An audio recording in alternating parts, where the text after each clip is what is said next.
कटू सत्य आहे की मुलांना या जगात प्रेम फुकट मिळत नाही. मुलींना इझिली प्रेम मिळतं, जनावरांना सुद्धा प्रेम मिळतं, जसं की कुत्रा.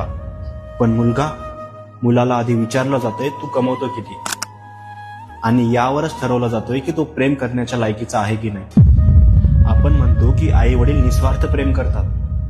हो, खरं आहे. पण ज्या दिवशी घरातला कमवता मुलगा कमवणं थांबवतो ना, त्या दिवशी तो त्या घरातलं ओझं बनतो. समाज म्हणतो अरे तू मुलगा आहे, स्ट्रॉंग बन.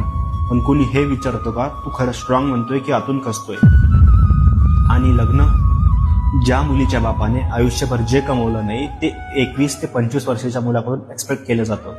घर, पैसा, गाडी, फ्युचर सिक्युरिटी, चांगला जॉब.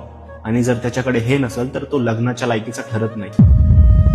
आपण म्हणतो की पुरुषांमध्ये इमोशन्स नसतात.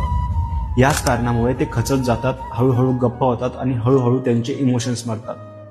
मुलाला प्रेम फुकट मिळत नाही तर ते त्याला कमवावं लागतं. पटलं तर शेअर करा.